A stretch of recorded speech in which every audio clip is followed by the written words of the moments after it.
ഇപ്പോൾ ഒരു നിയമം കൊണ്ടുവന്ന് 2023 കേന്ദ്രത്തിൽ എന്താണെന്നറിയാമോ?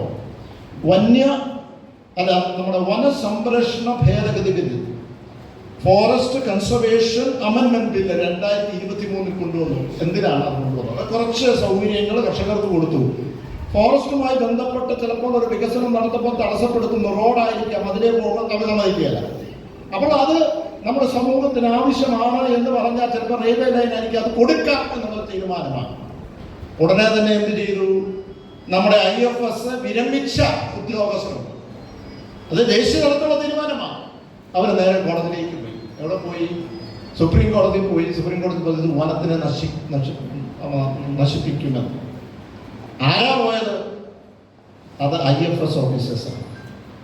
അത് എന്ന് പറഞ്ഞാൽ കേന്ദ്രത്തിലുള്ള ഫോറസ്റ്റ് ഉദ്യോഗസ്ഥർ 50-55% അത് കേന്ദ്രത്തിന്റെ അതിന്റെ കീഴിലുള്ള ഉദ്യോഗസ്ഥരാണ്. അവർ പോയി. അപ്പൊ കോടതി പറഞ്ഞു, നിങ്ങൾ പരിശോധിക്കുക, പച്ചപ്പുള്ള സ്ഥലങ്ങളൊക്കെ കണ്ടുപിടിക്കുന്നുണ്ട്, അത് അവിടെ നിൽക്കട്ടെ, ഞാൻ ടോപ്പിക്ക് മാറ്റുന്നില്ല, അതിപ്പോൾ നടന്നുകൊണ്ടിരിക്കുക. വീണ്ടും ഒരു ദുരന്തം കൊണ്ടുവരാൻ നോക്കിയാണ്. അപ്പൊ ഞാൻ പറഞ്ഞു വരുന്നത്, വനാവരണം ഇന്ന് ഈ രാജ്യത്ത് എടുത്തു നോക്കിയാൽ ശരാശരി വരുന്നത് 24-25%. അത് തമിഴ്നാട്ടിലേക്ക് പോയാൽ വനാവരണം എന്ന് പറഞ്ഞാൽ നമ്മുടെ പ്ലാന്റേഷൻ ഉൾപ്പെടെയുള്ള നമ്മൾ കൃഷി ചെയ്യുന്ന വലിയ മരങ്ങളുള്ള സ്ഥലങ്ങളാണ് ഉദ്ദേശിക്കുന്നത് വനാവരണം. ഫോറസ്റ്റ് കവർ എന്ന് പറയും. ആ ഫോറസ്റ്റ് കവർ ഉള്ളത് മറ്റ് സ്ഥലങ്ങളിൽ ഇപ്പൊ തമിഴ്നാട് നോക്കുകയാണെങ്കിൽ 19-20%. കർണാടക അതുപോലെ തന്നെയാണ്, ആന്ധ്ര അതുപോലെ തന്നെയാണ്. കേന്ദ്രം അടുത്ത 5 വർഷം കഴിയുമ്പോൾ നിങ്ങൾ ദേശീയ തലത്തിൽ 5 വർഷം കഴിയുമ്പോൾ 33% ദേശീയ തലത്തിൽ വനാവരണമായിരിക്കണം എന്ന് പ്രഖ്യാപിച്ചു. പക്ഷേ മറ്റു സംസ്ഥാനങ്ങളൊക്കെ ഇപ്പോഴും 18, 19, 20 നിൽക്കുമ്പോൾ കേരള സംസ്ഥാനത്ത് വനാവരണം എന്ന് പറയുന്നത് എത്രയാണെന്നറിയാമോ? ഞങ്ങളൊരു ചോദ്യം രാജ്യസഭയിലും ലോക്സഭയിലും ചോദിച്ചിട്ട് ഉത്തരം കേന്ദ്രം നൽകിയതാണ് 54%. 54% വനാവരണം ഈ കേരള സംസ്ഥാനത്തുണ്ടെങ്കിൽ പരിസ്ഥിതിയെ നമ്മുടെ കർഷകർ നശിപ്പിച്ചിട്ടുണ്ടോ? പരിസ്ഥിതിയെ നട്ടു വളർത്തി അതിനെ വലുതാക്കി എന്നുള്ളതാണോ നമ്മുടെ തെറ്റ്? വീണ്ടും അവർ ദുരന്തത്തിലേക്ക് കൊണ്ടുവരികയാണ്.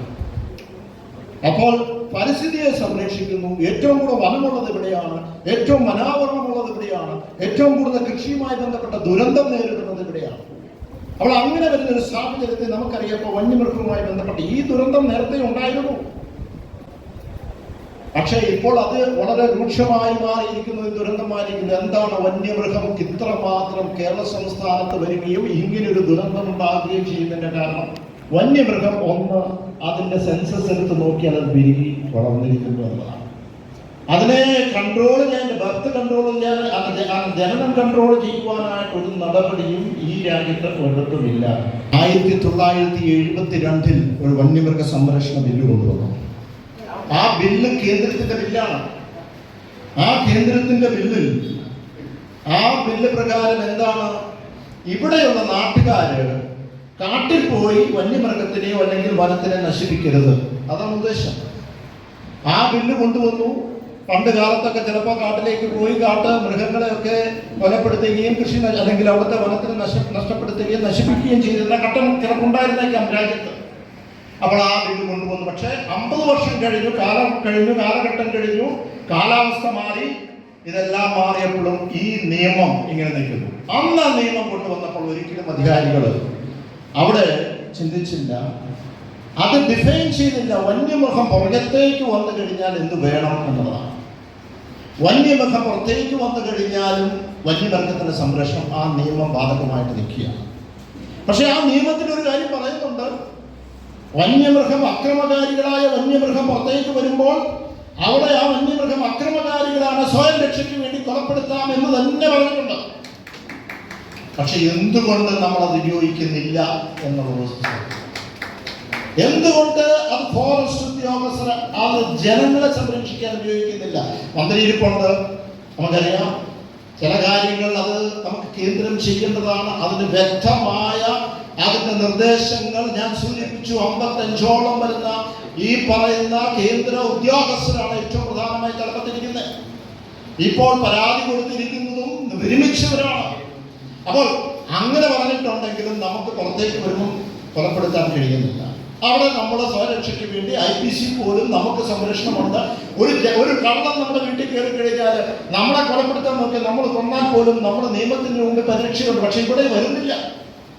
ഇവിടെ നമുക്കെതിരെ കേസ് എടുക്കുന്നു എന്നുള്ളതാണ്. ആ കേസ് എടുക്കുന്നത് നമുക്ക് അത് തടയണമെന്നുണ്ടെങ്കിൽ തീർച്ചയായും 2-3 കാര്യങ്ങൾ ചെയ്യേണ്ടതുണ്ട്.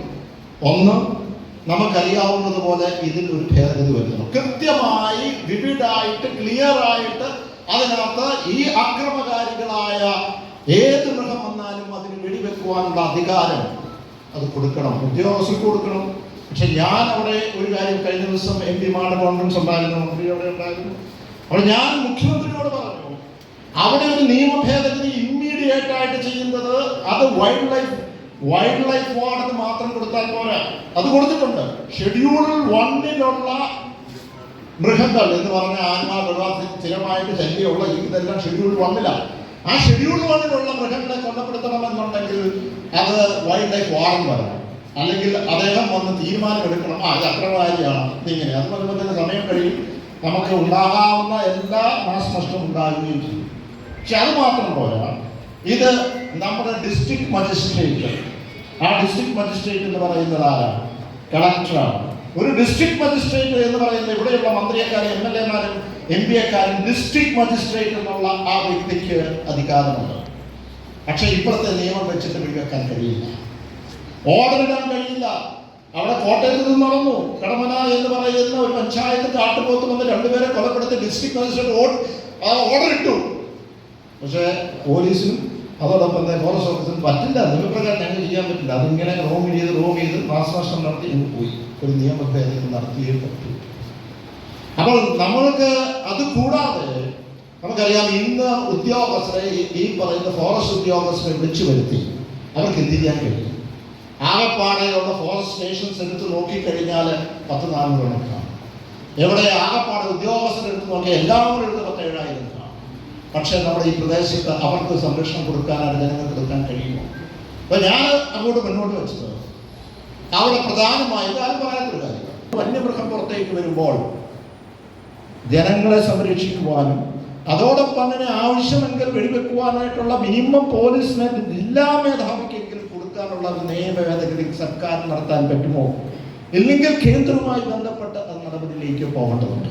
അപ്പം ഞാൻ ചുരുക്കട്ടെ, ഇവിടെ പരിഹാരം എന്ന് പറയുന്നത് ഇവിടെ ഒരു ഫെൻസ് കെട്ടി കോമ്പൻസേഷൻ കൊടുത്ത് അതൊന്നും ശാശ്വത പരിഹാരമല്ല. എത്ര ഫെൻസ് കെട്ടാൻ പറ്റും? എത്ര ഈ പറയുന്ന കോമ്പൻസേഷൻ നഷ്ടപരിഹാരം കൊടുത്താൽ ആ കുടുംബത്തിന്റെ ജീവിതം തിരിച്ചു കിട്ടുമോ? അല്ലെങ്കിൽ ഹാൻഡിക്യാപ്റ്റായി ആ ശരീര ബലഹീനത ഉണ്ടായെങ്കിൽ അത് തിരിച്ച് ലഭിക്കുമോ? ഇല്ല. അപ്പോൾ ഇതിന് ശാശ്വതമായ ഒരു പരിഹാരത്തിലേക്ക്, നിയമ ഭേദഗതിയിലേക്ക് തന്നെ പോകണം.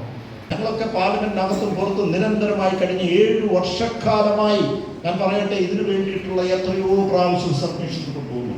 പലപ്പോഴും അവർക്ക് ഇത് വ്യാപ്തി എത്രമാത്രം ഉണ്ട് എന്ന് മനസ്സിലാക്കാൻ കഴിയാതെ പോകുന്നു എന്നുള്ളതും കൂടെ ഉണ്ടാകാം.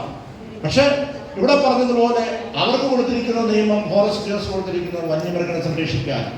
അവിടെ ഒരു കാരണവശാലും ജനങ്ങൾ പോയി ഉദ്യോഗസ്ഥരെ വിളിച്ചു വരുത്തിയാൽ അവർ ജനങ്ങൾക്ക് പ്രൊട്ടക്ഷൻ തരില്ല, തരേണ്ടതാണ്. പക്ഷേ അവർ വന്യമൃഗത്തിനെ സംരക്ഷിക്കുമ്പോൾ അവരെ മയക്കുപിടി വെക്കാൻ നോക്കുമോ, ഓടിച്ചു വിടാൻ നോക്കുമോ? ഇന്ന് തന്നെ 40 ആന വന്നു എന്ന് പറയുമ്പോൾ നാളെ എന്താണ് ഉണ്ടാകാൻ പോകുന്നത്? അക്രമകാരി ആകുമോ ഇല്ലയോ എന്ന് അവനെ നോക്കിയിട്ട് ഇപ്പൊ കണ്ടുപിടിക്കാൻ പറ്റുമോ ഒരു മൃഗത്തിനെ? അപ്പൊ വന്യമൃഗം പുറത്തേക്ക് വന്നു കഴിഞ്ഞാൽ അതിനെ ഒന്നെങ്കിൽ കീഴ്പ്പെടുത്തി അതിനെ ബൂട്ടിലടയ്ക്കണം, മറ്റൊരു സ്ഥലത്തേക്ക് വിട്ടു കഴിഞ്ഞാൽ വീണ്ടും വരും. അത് ആനയായാലും പുലിയായാലും ഇതൊക്കെ തിരിച്ചു വരും. അപ്പോൾ കൃത്യമായി നമുക്കിതിനൊരു പോരാട്ടം ആവശ്യമാണ്.